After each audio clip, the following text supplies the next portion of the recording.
Hi everyone. So, like you all requested, we have to now go back one step back and try as much as we can to infuse into the lesson the pre-recorded video so that you can use it for asynchronous learning anytime at any time of your choosing. Okay.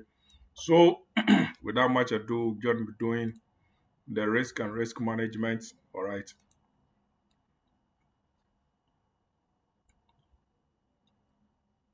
All right. So, I hope you can see the screen. Okay. So, risk management, as usual, is everyone's responsibility in an organization. We can never live without risk because it has both its upsides and downsides. Okay, so we'll take it in two parts. The video will be in two parts. First, we'll consider risk, how it relates to threat and uncertainty, and then we just try to look at some definitions of risk in the context of organizational management, and then evaluate various types, categories, or sources of risks that an organization faces, okay, and then how to devise some risk management strategies in any organization and understand the concept, how it evolved over time, enterprise risk management, how it has evolved over time. And we can also look at how we can quantify and map out risk and implement some risk management strategies. So, risk and uncertainty, there are two elements there we should look at. From the SEMA official terminology, risk is considered a condition where there exists a quantifiable dispersion from what we expect. Okay, so we put up an expected plan and then we deviate from it, and this deviation can be quantified, can be measured. Okay, again, risk is given mostly from any online dictionary, any source that you want to use, as the chance or the probability that future events or results may not occur as we have planned. Now, this definition did not come out from the blue. It actually came from the famous Frank Knight, who in 1921 defined risk. Okay, we'll come to that soon. Again, the ISO Guide 73 looks at risk being the situation where we combine the likelihood that an event will occur and what consequences it will replicate. Okay, so it is a measure or a function of probability or likelihood and then the impact or consequences. Okay, so like I said, Frank Knight in 1921 defined risk. He said it is an a priori and statistical probabilities of measurable quantities. You see, measurable uncertainties which jives with what the SEMA official terminology said, and they are considered as objective probabilities. So probabilities which are objective, which we can quantify and measure, are risks. But probabilities that we cannot measure, which are only based on instinct, feelings, subjective probabilities are what we term uncertainties. Okay. So you should know in real life, in the organizational business, organizational management, what we mean by uncertainties and what we mean by risks. Okay. So a priori probabilities, they are derived from inherent symmetries, like rolling a die, shuffling a card. Okay, you can always know there's something you expect, and what comes out you can actually measure it. Okay, statistical probabilities, we always can obtain it from analysis of homogeneous data, where we use some risk measurement tools and then softwares. Okay, all right, so one thing I would like us all to look at is the article by Glenn Holton on risk definition. This document, I think, is just about 6 pages or so, just very short document. You need to read it. Very beautiful paper where Frank defined risks, and then there were some varied criticisms of what Frank's definition of risk and uncertainty means. Very good paper, I think, worth reading, worth examining. Now, the difference between risk and threat, simply what I would say is that threat would definitely lead to a harm, or it will have a potential harm or damage to properties, lives, or operational activities. There's no definite academic definition for threat. We normally use this in areas of military intelligence. So threats are almost always associated with negativity. Risk, on the other hand, does not only lead to negative consequences. Risk has its upside and its downside. So no wonder you hear statements like no risk, no reward. The higher the risk, the higher the reward. So there is something positive within risk. Okay, risk should not be only considered as negative. So look at both sides. It can lead to something better and it can lead to something bad. Okay, so threats are synonymous to adverse consequences. Risks do not always connote negativity. There could be positive something within too when it comes to risk and threats. Dimensions of risk and why risk. Okay, why risk? Why do we have to incur risk? Okay, like I said, risk has two sides: downsides, which are the negative ones, and then the upsides, which are the positive ones. Increase in stock values. I want to invest in the energy sector. When you know energy sector is falling, okay, companies are closing out from the gas system because of rising prices, and you still want to invest in the stocks of maybe British gas. Okay, it tells you that you are taking a risk. If everything goes down, you lose. But what if only British gas becomes the monopoly, gains the monopoly in the gas system? Then the stocks prices will rise, and then you gain something. So there could be both sides dimensions of risks. Okay, we incur risk by organizations normally to increase financial return. Like I said, both individuals and organizations, corporate bodies could incur risk in order to increase or maximize their stock returns or their share prices. Okay, also, organizations or individuals could also undertake risks to gain competitive advantage. But what we are looking here, we are looking at purely from the enterprise dimension, okay, to gain competitive advantage so that they could have some kind of competitive edge over their competitors, okay. And this competition or competitive advantage could be both tangible and intangible. They could get reputation so that people will see them to be in the limelight, that these guys are the good guys. They could also physically gain market share. So competitively, they become the market leaders. Okay, so what are the sources of risk? So take note of this. Reasons why we incur risk, basically financial. Okay, now there are various sources or categories or types of risk that could affect a business. So we have the political, legal, and regulatory. So for and types of these particular risk. So it is one risk on its own type of specific risk that fall under political, legal, and regulatory risk has to do with political risk arising from instability, political instability. So in Afghanistan like this, you know what is happening there. There are risks which could affect any business there.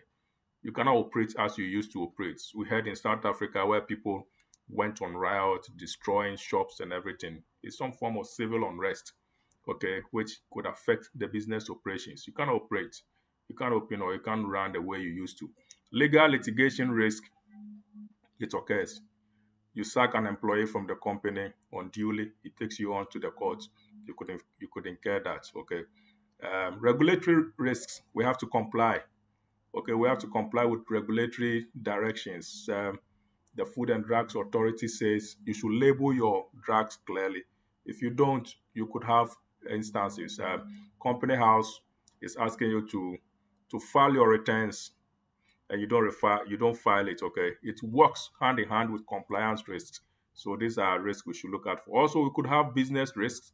They face the business due to the nature of the operations. Okay, specifically, we could have restructuring and reorganization, mergers and acquisitions, which are strategic risks. They affect the long-term prospects. Product risks, the kind of product we produce, could also pose some risk to our operations. Commodity price, the price hikes, we know the CO2 prices now, shortage of gas, it could cause some risk in the system. Product reputation, if we get to know today, BMW is recalling all their X6, then you should know that there's something wrong with that. But we hear it where a company or an automobile company will recall all their a number of their vehicles because they think there's a problem with the braking system. There could also be operational risk, okay, and contractual inadequacy. You sign a contract which doesn't have all the full tenets, you could suffer the consequences. Economic risk is also a third type of risk. They are changes in the economy that could affect the business. Okay, any changes in the economy with Brexit is an economic risk. Okay, Brexit is an economic risk. Financial risk, deals with all financial conditions of the organizations, the exchange rate, the if we our exchange rate fluctuates, is unstable, it depreciates. Interest rates, if our interest rates in the system or from the banks are higher than what others could give to us on the other side, okay, you have a poor credit rating as a customer, you know the difficulty in getting a mortgage, for example, or the prices of goods. So these are risks that could affect the various dimensions. Also, there is under this, so you could see the specifics: credit risk, currency risk, interest rate risk, gearing risk, borrowing, lending, leveraging, you know that.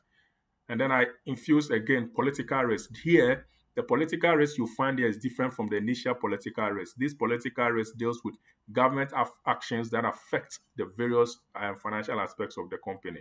Okay, so government decides that let's increase the NI by 1.25%. You know what is happening from next year. What is the risk over here? That's a political action. Okay, people opposed, but they passed it. So what is going to happen is that you must also increase the salary of staff.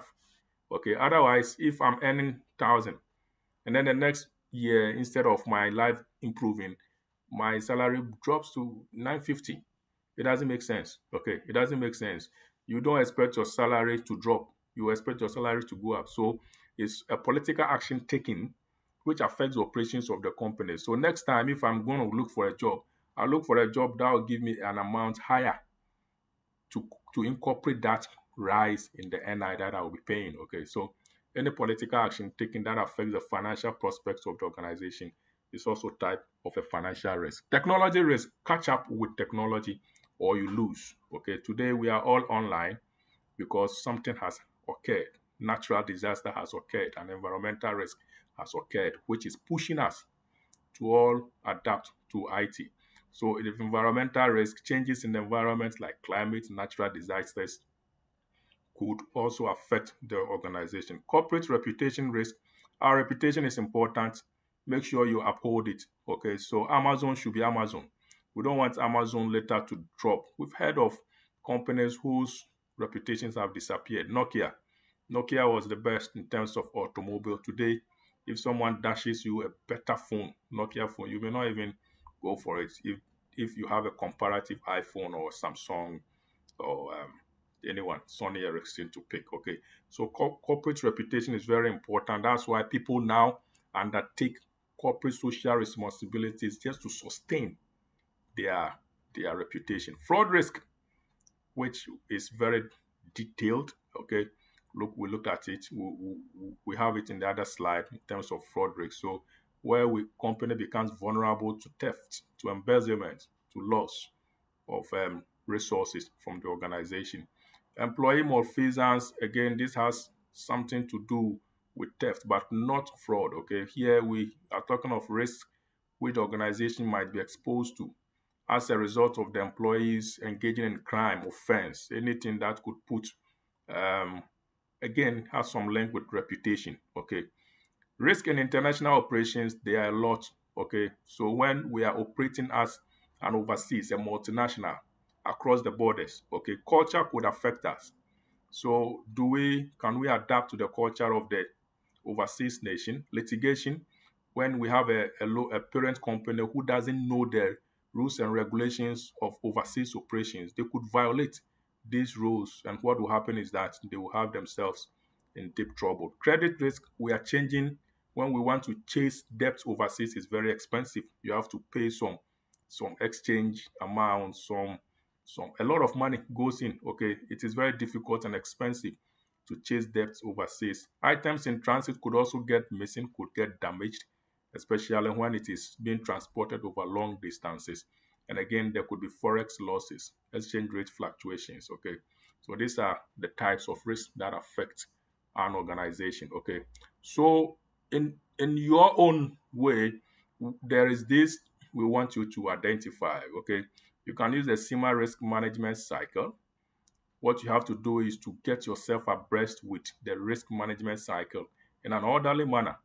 Like I said, you don't just start crawling and start running.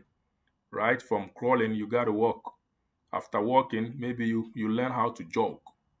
After jogging, then you can start running. Okay. So there's an orderly way. You need to start, identify the risk, whether that's, so take it as an assignment. I don't want to give you the answers, okay, but I've given you the hint where you could identify or get all this information. If possible, include some illustrations, some examples, and how this could be implemented. Now, this case scenario, I'll run through it quickly and then we'll look at it. It's already in the tutorial slides. Okay, in the tutorial slides. So we're talking of Scottish gas where they have manual mechanical meters, and then they have a customer. The customer will always have to send them meter readings. Once in a while, they will send an officer to go and physically check and do these meter readings to ensure everything is in order. Nobody has tampered with the meter. Okay, they want to ensure that you are not tampering with their meter reading system. Okay, so they then decided by putting in a strategy. They then decided to put in a strategy where they would then fix smart meters. Okay, so these smart meters will send the readings. It will automatically signal them whether there's any tampering with the meter. Okay, the wires that transmit electricity to the home will be the same wires that will transmit data to the IT system for billing. Okay, so that is it. That is all the story you find over here. Take your time, go through. And then the question is, write a report to the senior management, discuss any potential benefits that the smart meter installation could have on the operations of Scottish Gas, and identify and evaluate, okay, critically, any fall risks that may arise due to the installation or the introduction of the smart meters, how this risk could impact the operations of the organizations and how it could be dealt with. Okay. In reality, when you are dealing with questions of this nature, what you have to do is look at the downsides and the upsides. If you are going to install smart meters, possibly what will happen is that it could affect people going into individual homes to read. We have officers who go around and search for this stuff and they get paid per hour. If smart meters are going to be installed, we don't need any officer to come. So there could be lots of jobs. Okay. So cost implications, look at the cost benefits analysis. All right. So I'll end here briefly, and then we'll look at risk management as the next step in the next slides. Okay. So that should be it for risk. And then risk management will continue as the next one. Great. And I will see you in the next phase.